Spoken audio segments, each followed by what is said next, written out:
Everybody needs friends. Friends are one of the most important things in a person's life. It's one of the most important things for your mental health. So, if you're trying to make a new friend, here are some ways that you can do it. And some of them may be unusual, and some of them you may have already done before.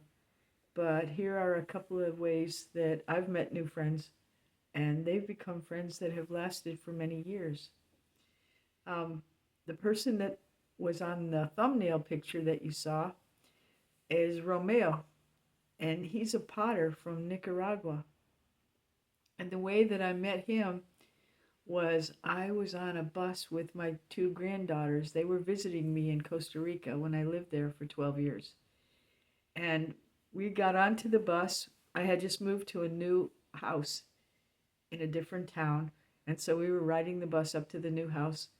And we started to go to the back of the bus. And there was this guy sitting there with all these bundles and bags of things. And he was smiling, and we sat down near him. And then he said, "Hey, do you know?" And I think he said it in Spanish. He may have said it in English because he speaks a little English too. But he said, "Hey, do you happen to know Linda or Diane?" And they lived right near where I lived. And I said, "Yes, I do." And he said, "I'm going to visit them. I'm taking my pottery with me to try to sell them some pieces." And so I said, "Yes, I've been friends with them for a long time." And so then I said, "Well, what is your pottery like? Tell me about it." So he started to show us different things. And I'm going to show you one of them right now. This is a pot that he made. This is a simple pot that he made. This is with turtles on it. And it's a covered pot. It's really handy for holding all kinds of things. I purchased many things from him over the years, but that was one example of the type of pottery that he has.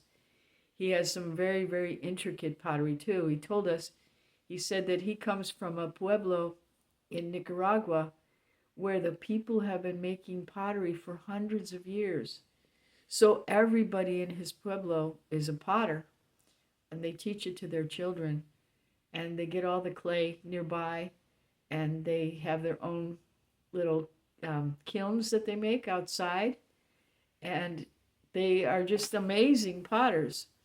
So he talked about, going to sell his wares across Costa Rica. He traveled around, and so I got his information, and then later on, I got in touch with him, and when I moved to a different city after that, where he didn't know anyone, I introduced him to a lot of my friends in that area, and they bought pottery from him.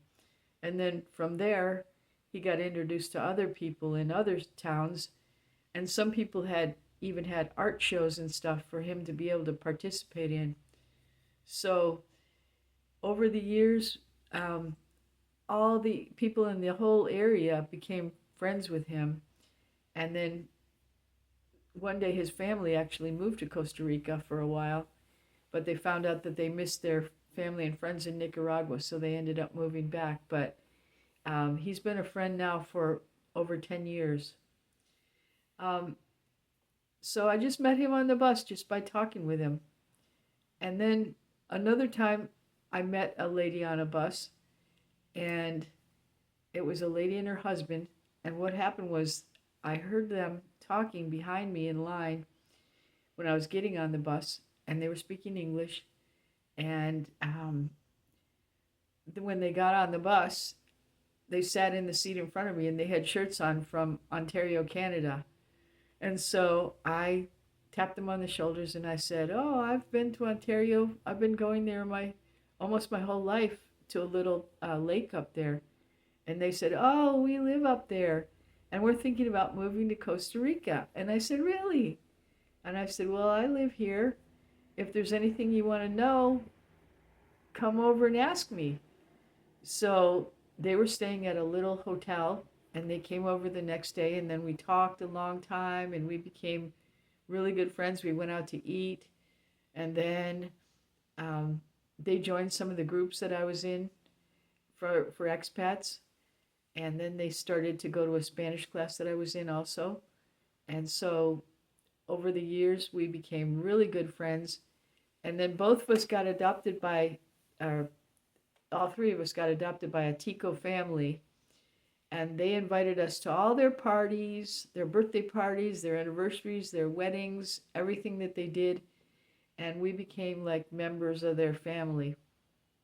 So that was really fun. Um, and so those people, Annie and Frank, are still good friends of mine, and they've been friends now for, I think, about 11 or 12 years.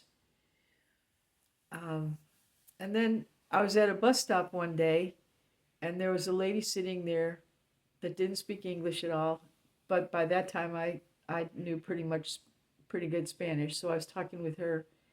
And so we just started talking and talking and talking, and we were having a really good time talking. Then our bus came, and we got on, and she sat with me. And so then we had another half an hour to talk.